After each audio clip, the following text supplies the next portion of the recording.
دیکھیے مولوی اسماعیل صاحب، یہ جو میڈیکل کمپنیاں ہیں یہ ڈاکٹرز حضرات کو مختلف ترغیبات دیتے ہیں ان کی دوائیاں استعمال کرنے کے لیے.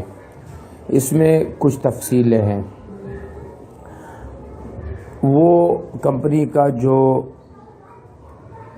نمائندہ ہے وہ اگر آ کر کہتا ہے کہ جی یہ گولی یہ دوائی اس علاج کے لیے ہے اور اس علاج کے لیے ایک دوائی پہلے سے موجود بھی ہے، تو اب ہم یہ دیکھیں گے کہ یہ جو کمپنی ہے یہ کمپنی اس قابل ہے کہ اس پر اعتماد کیا جائے، کیونکہ یہ انسانی جان کا مسئلہ ہے. تو سب سے پہلی شرط تو اس کمپنی کا اس قابل ہونا ہے. نمبر 2، وہ دوائی تجربے سے یہ بات ثابت ہو جائے کہ وہ دوائی اس پرانی دوائی جیسی ہے یا اس سے اچھی ہے.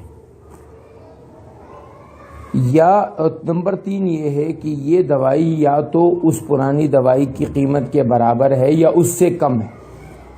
اگر یہ 3 باتیں ہیں تو پھر ڈاکٹر صاحبان کو اس نئی دوائی کے لکھنے کی اجازت ہے اور وہ اس دوائی کو لکھ سکتے ہیں، اور اس پر اگر ان کو کچھ مراعات ملتی ہیں تو مراعات لینا بھی جائز.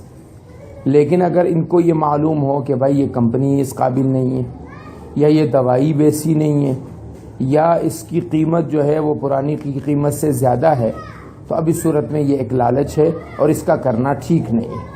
ایسے ہی بعض ڈاکٹر صاحبان کے پاس لیبارٹری والے اپنے پرچے چھوڑ کے جاتے ہیں کہ آپ ہمارے پاس بندوں کو ایکس رے کے لیے ٹیسٹس کے لیے بھیجا کریں.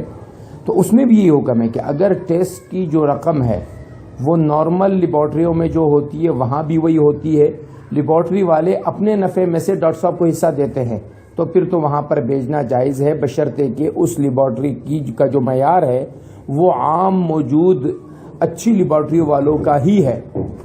لیکن اگر معیار انتہائی گھٹیا ہے اور پیسے وہی ہیں تو اس صورت میں پھر اب مریضوں کی جان سے کھیلنا ان کے لیے جائز نہیں ہے.